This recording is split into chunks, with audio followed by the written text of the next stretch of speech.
আসসালামু আলাইকুম। Hello everyone, আপনারা সবাই কেমন আছেন? আশা করি ভালো আছেন ও সুস্থ আছেন। এই তো আলহামদুলিল্লাহ আমিও ভালো আছি। এই তো আজকে আরও একটা নতুন ভিডিও আপনাদের মাঝে শেয়ার করব। কিছুদিন যাবৎ বাবু খুব অসুস্থ ছিল, বোঝেন তো। বাবু যদি সুস্থ থাকে মায়েদেরও মন ভালো লাগে না। এই তো আজকেও আবার ডাক্তারের কাছে গেছি। ডাক্তার বলছে এখন আর গ্যাস দিতে হবে না, বাবু আস্তে আস্তে ঠিক হয়ে যাবে, কোনো টেনশন নাই। আমি বাবুকে ডাক্তার দেখাইয়া তারপর আবার একটু মার্কেটে গেছিলাম। বাবুকে গরম পোশাক পরাইতে বলছে, কারণ এখন তো শীতকাল।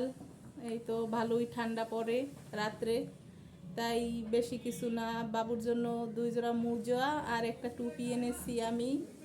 রাত্রে বাবুকে টুপি পরাতে হবে আর মোজা পরাতে হবে। ওর বাবা আসবে বৃহস্পতিবার দিন আসলে শুক্রবারে বাবুর জন্য গরম পোশাক কিনবো।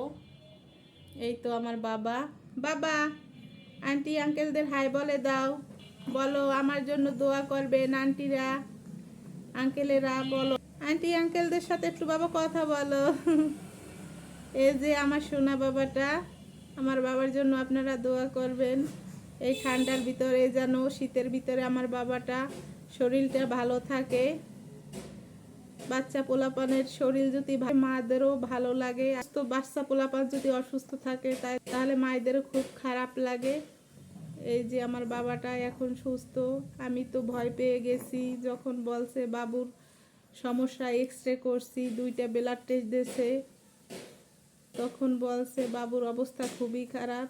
এই তো গ্যাস দিই আলহামদুলিল্লাহ, এখন আমার সোনা বাবাটা সুস্থ।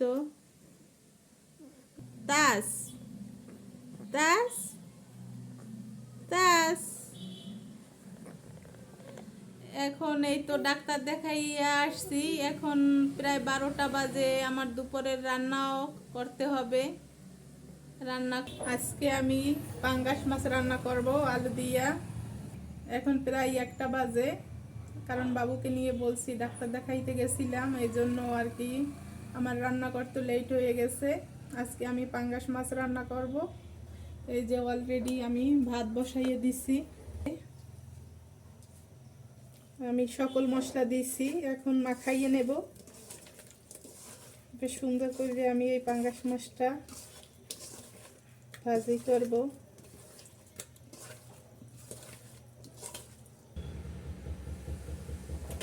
চুলাটা আমি অন করে নিই।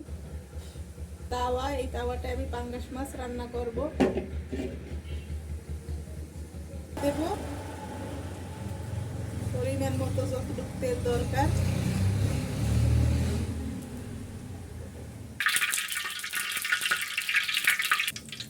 তেলটা গরম হয়ে গেছে, এখন এক এক করে আমি এই মাছগুলো দিয়ে দেব। বিসমিল্লাহ।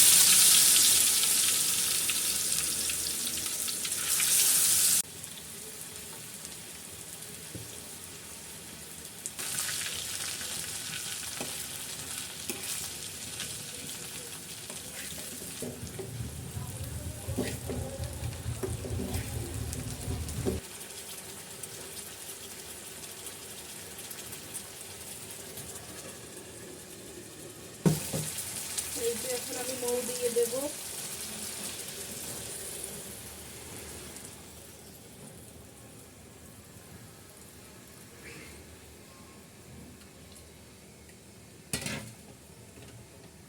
আমি মৌ দিয়ে দিলাম, মাছটা হতে থাক। এই যে মাছটা আমার রান্না হয়ে গেছে, পাঙ্গাস মাছ।